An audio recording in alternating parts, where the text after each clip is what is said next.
Hello, this is Jenny Tossinson again from Central Church with today's daily dose, and we are reading from Leviticus chapter 11, and this is about dietary rules.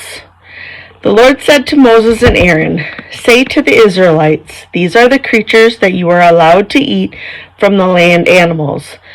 You can eat any animal that has divided hooves, completely split, and that rechews food.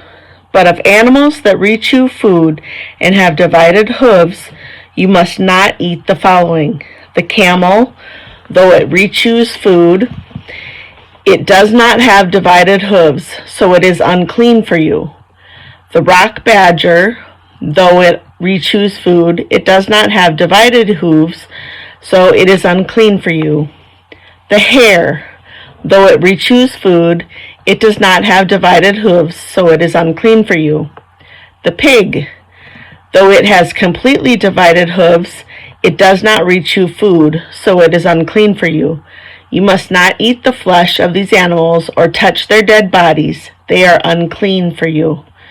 You are allowed to eat the following from all water animals. You may eat anything in the water that has fins and scales, whether in sea or stream. But anything in the seas or streams that does not have fins and scales, whether it be any of the swarming creatures in the water or any of the other living creatures in the water, is detestable to you and must remain so. You must not eat their flesh, and you must not detest their dead bodies. Anything in the water that does not have fins or scales is detestable to you. Of the birds, the following are the ones you must detest, and they must not be eaten. They are detestable: the eagle, the black vulture, the bearded vulture, the kite, any kind of falcon, any kind of raven, the eagle owl, the short-eared owl, the long-eared owl, any kind of hawk, the tawny owl, the fisher owl, the screech owl, the white owl, the scops owl, the osprey, the stork, any kind of heron, the hoopoe, and the bat. Any flying insect that walks on all 4 feet is detestable to you.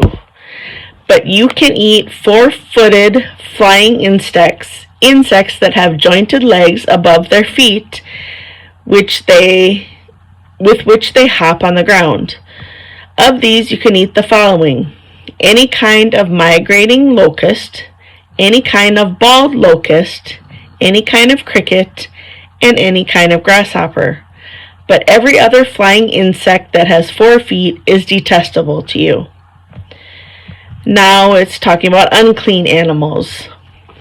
You make yourself unclean by the following animals. Whoever touches their dead bodies will be unclean until evening, and anyone who carries any part of their dead bodies must wash their clothes and will be unclean until evening. All animals that have divided hooves, but they are not completely split, and that do not rechew food, are unclean for you.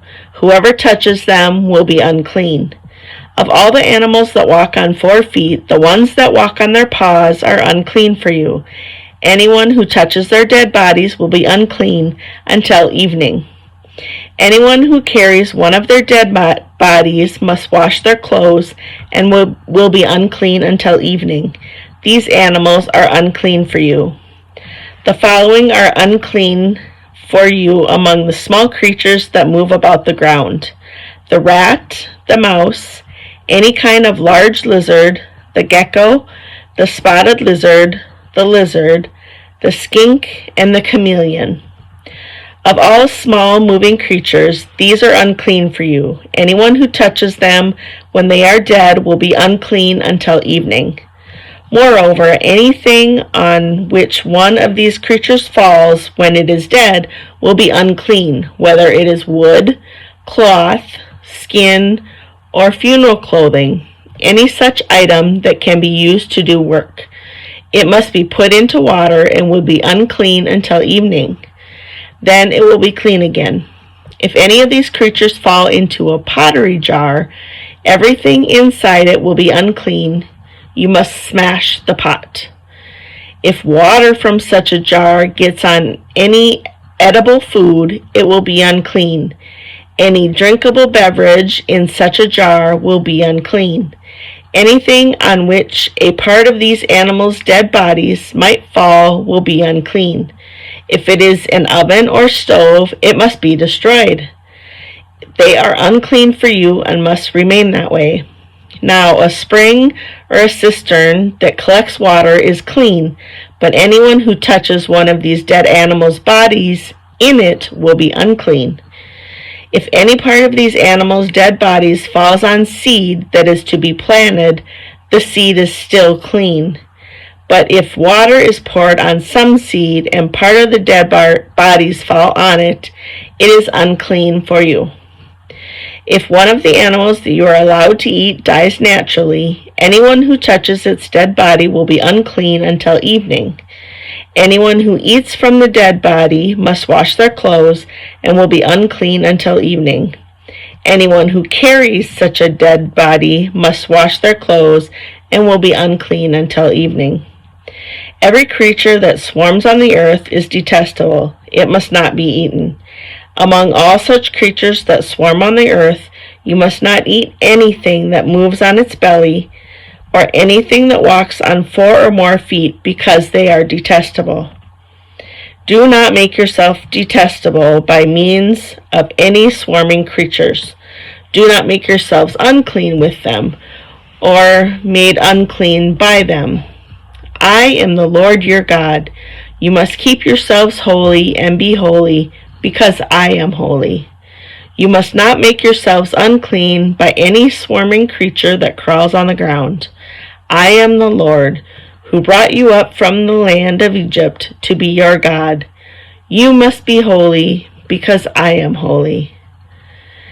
This concludes the instruction concerning animals, birds, all creatures that live in the water, and all creatures that swarm on earth, in order to distinguish between the unclean and the clean, and between creatures that can be eaten and those that can be not. This is the end of today's reading.